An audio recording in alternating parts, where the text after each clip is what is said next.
daughter didn't invite me to her 43rd birthday party.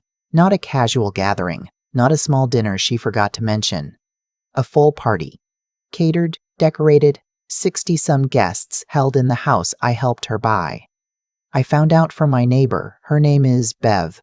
She's 71, sharp as a tack, and she happened to be driving past my daughter's neighborhood that Saturday evening when she saw the cars lined up down the block.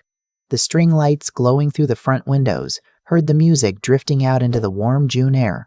She called me the next morning, careful with her words, the way good friends are when they're not sure how much you already know. It looked like quite a party, she said. It was her birthday, I said, because I didn't know what else to say. There was a pause. I figured, Bev said quietly. I thanked her for calling. I set the phone down on the kitchen counter and stood there for a long moment, looking out at my backyard. The roses I planted the summer my husband passed were in full bloom, pink and white and stubborn as anything. I stared at them for a while without really seeing them. Then I went and made myself a cup of tea, sat down at the table, and let myself feel it. I want to be honest with you about something. When you reach my age, I'm 68, you think you've already survived the worst things life can hand you. I lost my husband 11 years ago. I raised 2 children, mostly on my own after he got sick, worked full-time, kept the house, kept going. I thought I knew what real pain felt like. But there is something particular about being excluded by your own child that sits differently in your chest. It doesn't hit you like grief. It hits you like confusion first, like you're standing in a room and someone has moved all the furniture 2 inches to the left and everything looks the same but nothing is where it's supposed to be. My daughter's name is Renee. She's 43 now, obviously. She lives about 20 minutes from me in a house that I co-signed the mortgage on 6 years ago and contributed $80,000 toward the down payment. She has a husband, 2 kids I adore, and the life that, until that phone call from Bev, I believed I was a part of. Her husband's name is Scott. He's fine. He was always fine. Not warm, not cold, just fine.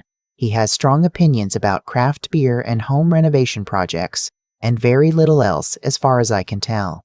I never had a problem with him exactly. I just sometimes felt that he found me inconvenient in the way that some men find their mother-in-law inconvenient. Not with hostility, just with the quiet patience of someone waiting for a visit to end. I didn't think much of it. Marriages are complicated. I stayed in my lane. My son, on the other hand, his name is Peter. He's 46, lives in Portland, has always been the easier one, calls every Sunday, remembers my birthday. Flew home when I had my knee surgery 2 years ago and stayed for a week. He's not perfect, nobody is, but he's the kind of son who makes you feel like you did something right. It was Peter who first told me something was shifting with Renee. This was about a year before the party. We were on the phone one Sunday and he mentioned casually that he'd talked to her the day before and she seemed stressed. Stressed how? I asked. He paused. I don't know, Mom. She said something about feeling like she never has space to breathe. I asked if everything was okay with her marriage. I think so, he said. He didn't sound sure. I filed it away. I tried to be more careful about dropping by unannounced. I tried to text before calling. I told myself that all adult children go through seasons of needing distance and that it didn't mean anything about me. But the distance didn't ease up. It stretched. The Sunday dinners that used to happen every few weeks became monthly, then every other month, then not at all. When I'd suggest getting together, there was always something. Scott's schedule, the kids' activities, a thing she had to do. Always reasonable, always just slightly out of reach. I want to be fair to myself and say, I did ask her directly, once, if something was wrong between us. We were on the phone. It was February. I'd been feeling the distance for months, and I finally just said it. Renee, I feel like we've been a little disconnected lately. Is there something going on? There was a silence that lasted just a half second too long. No, Mom, she said. I've just been busy. You know how it is. I said I did. I let it go. I told myself I believe her because what else do you do? 6 months later, her neighbor Bev called me about the party. When I got off the phone with Bev, I sat with it for the rest of that Sunday. I didn't call Renee. I didn't call Peter. I just sat with it and tried to understand what had actually happened. She had planned a party for 60 people. She had hired a caterer. She had strung lights in the backyard and invited friends and neighbors, and, I later found out, Scott's entire family, including his mother who lives 40 minutes further from them than I do. She had not called me, had not texted, had not even left a small gap in the planning where I might have fit. I wasn't an oversight. You don't overlook your own mother at a party that size, not when you've hired someone to handle the food and spent weeks on the guest list. I was a choice, a deliberate, considered absence. I kept asking myself what I had done. I went through months of memory like I was looking for something I dropped. Every visit, every phone call, every comment I'd made at dinner. Was there something I'd said to the grandchildren that crossed a line? Had I overstepped with Scott about something? Had I been too present, too opinionated, too much? I couldn't find it, and that, in some ways, was worse than finding it. I called Peter on Monday morning. I told him what Bev had told me. He was quiet for a moment. Then he said, "Mom, I didn't know." "I know you didn't." I said. "Do you want me to call her?" "Not yet," I said. "Let me think." I thought for 3 days. I went to my garden. I went to my church. I had dinner with Bev and talked it through until she gently suggested I stop circling it and decide something. She was right. I'm the kind of person who can overthink herself into paralysis if I let myself, and I had been circling this long enough. On the 4th day, I called Renee. She answered on the 2nd ring, which surprised me. I had thought she might let it go to voicemail. "Hi, Mom," she said. Normal voice. Cheerful even, in that surface way. "Hi, sweetheart," I said. "How are you?" We did about 2 minutes of small talk. The kids, the weather, something about a project at her job. And then I said, "I heard you had a birthday party." The silence this time was longer. "Yeah," she said finally. It was last minute. Bev drove past and saw the cars, I said. She said it looked like a wonderful time. "Mom, I'm not calling to fight," I said. "I just want to understand." Another silence. And then she said something that I have turned over in my mind many times since. She said, "I just needed one day that was mine, Mom, without feeling like I had to manage you." Manage me. I asked her what that meant. She said that sometimes when I'm around, she feels like she has to be on, that I have opinions about everything, the way she parents, the food she serves, the choices she makes, and that it's exhausting. That she loves me, but she needed her birthday to just be easy. I listened to all of it. I didn't interrupt. When she finished, I said, "I hear you." And then I said, "I want you to hear something too." I told her that I had contributed $80,000 to her home, that I was co-signed on her mortgage, that I had been present for every hard thing in her life for 43 years, her father's illness, her first miscarriage, the year her marriage hit a rough patch and she called me crying at 2 a.m. I told her I was not a person to be managed. I was her mother. She started to say something. I said gently but clearly, "I'm not finished." I told her that if she needed space from me, I could give her space, real space. That I would not be calling, dropping by, offering help, or inserting myself in any way. That I would take her at her word that my presence was a burden and I would remove the burden. She said, "Mom, that's not what I know," I said. "But I need some time to think. I'll be in touch." I hung up. Now I need to tell you about the money, because that part matters and I want to be honest about it. The $80,000 was a gift. That's what I told her when I wrote the check, and I meant it at the time. I did not attach strings. I did not write up an agreement. It came from the money my husband left, from savings I built over decades, from the sale of a piece of land my parents left me. It was real money, retirement money, the kind you can't replace at 68. But here's what I also knew. My name was still on that mortgage. I had never been removed as cosigner because refinancing had never quite happened. Something always came up. We'll get to it. It's fine. For 6 years, her mortgage had been sitting there tied to my credit and my name.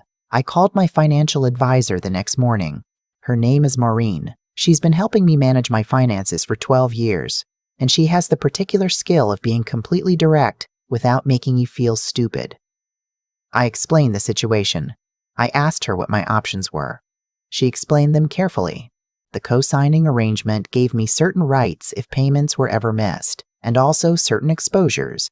She suggested that given what had happened, it would be wise to formally request to be removed from the mortgage, which would require Renee and Scott to refinance on their own. If they couldn't qualify without me, they'd need to sell or find another solution.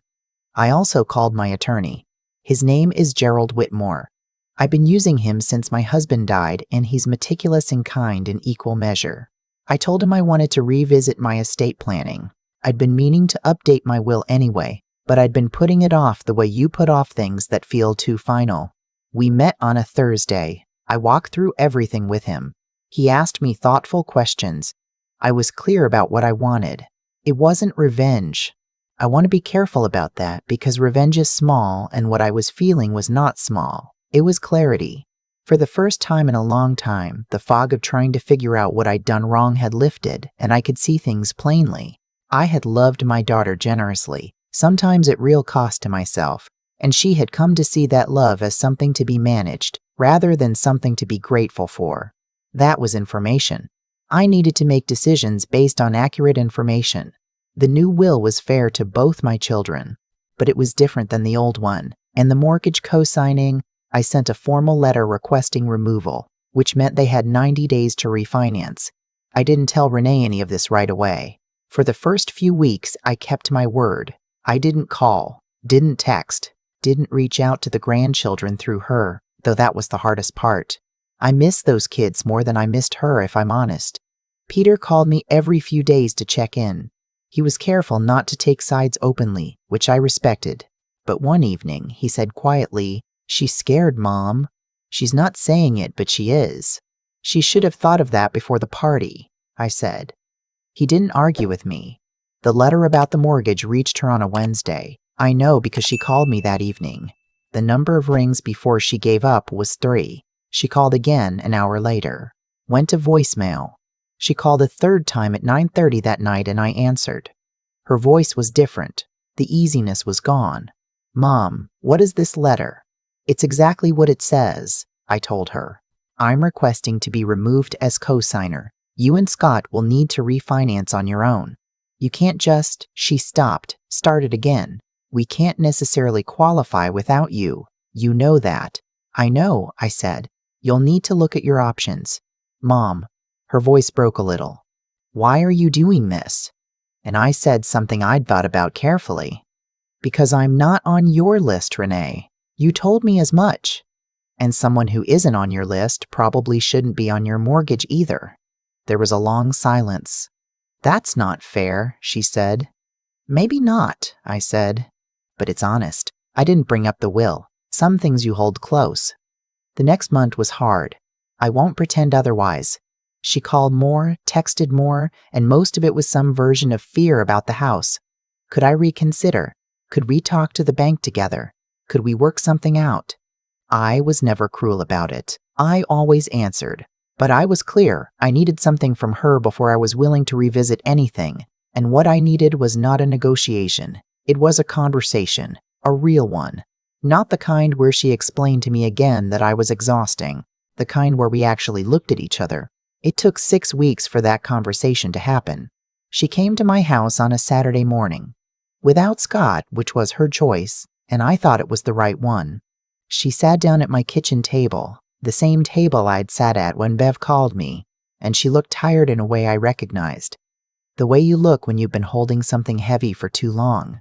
I made coffee. I set it in front of her. I sat down. She said, "I'm sorry, Mom." I let that sit for a moment. Then I said, "Tell me what you're sorry for. Specifically." She looked up at me. "Because I need to know that you understand what you did," I said. "Not just that you're scared about the house."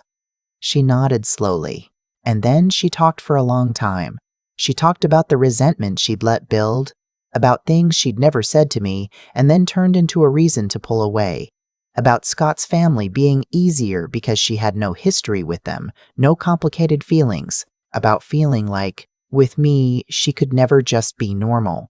There was always the weight of everything I'd done, everything I'd given, and she didn't know how to receive it without feeling like she owed something she couldn't pay back.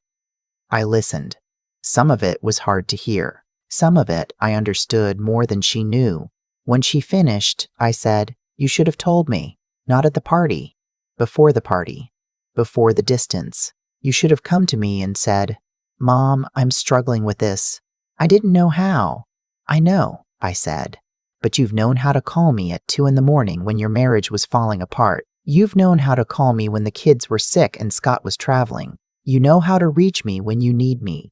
You chose not to when it was about me." She didn't argue with that. "I'm not going to pretend," I told her, "that this didn't change something for me.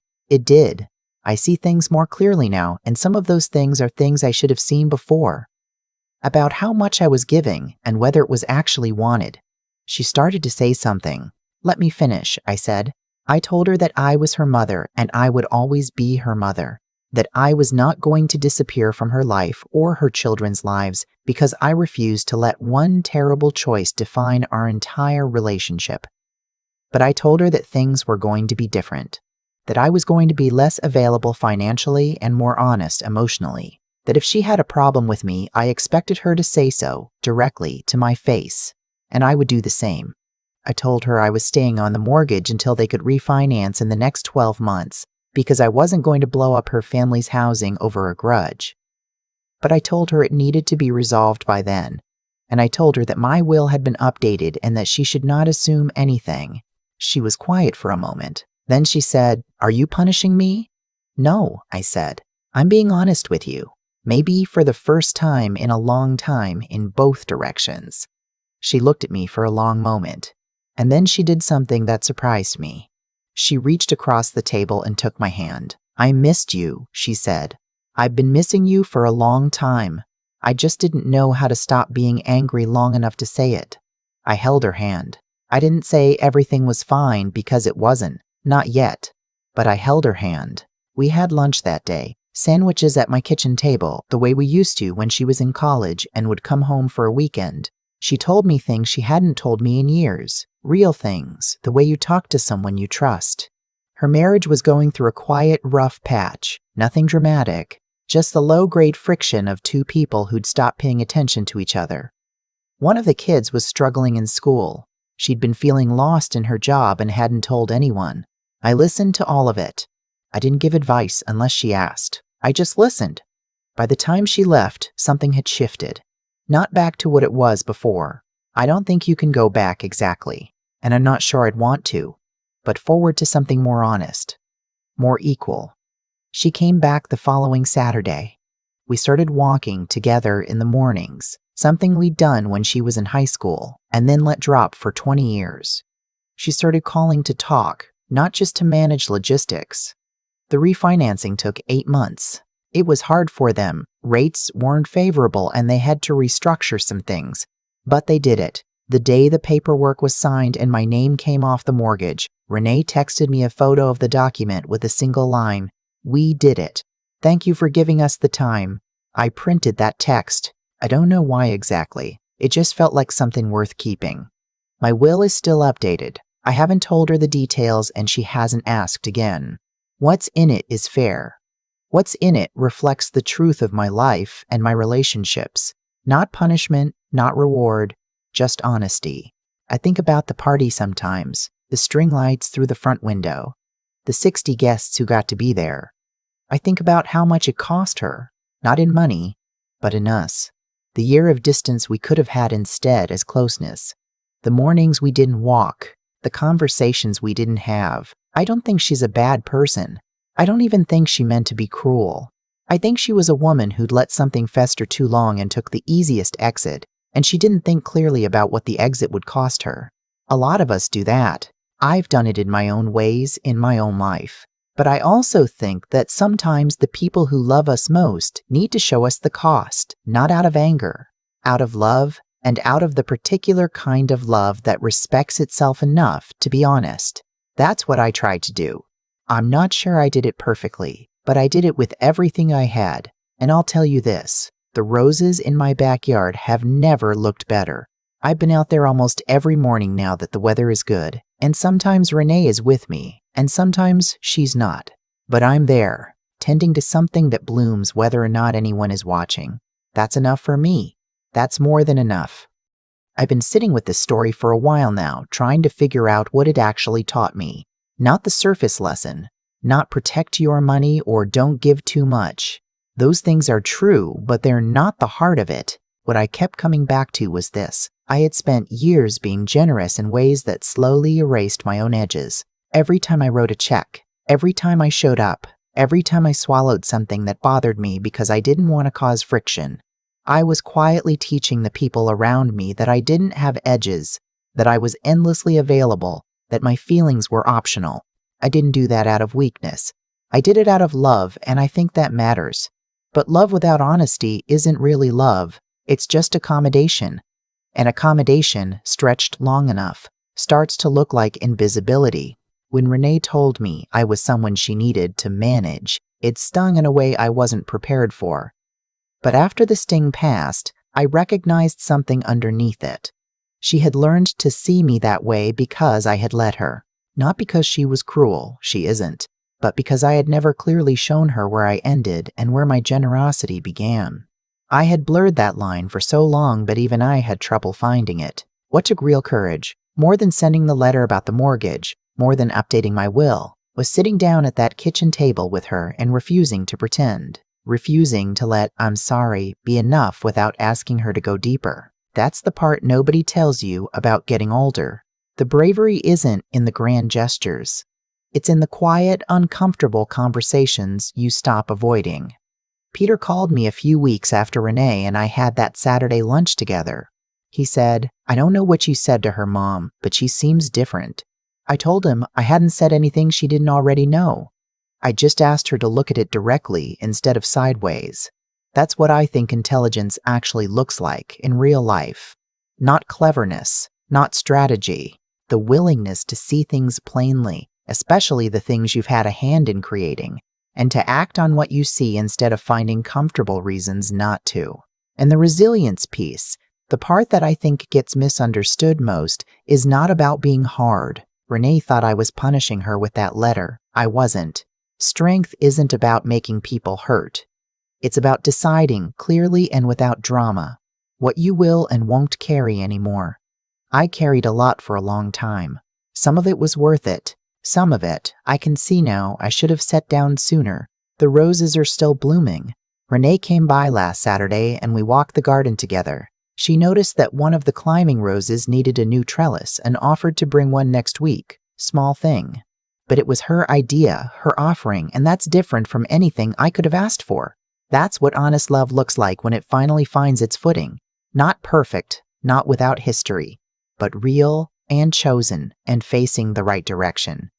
That's all I was ever asking for.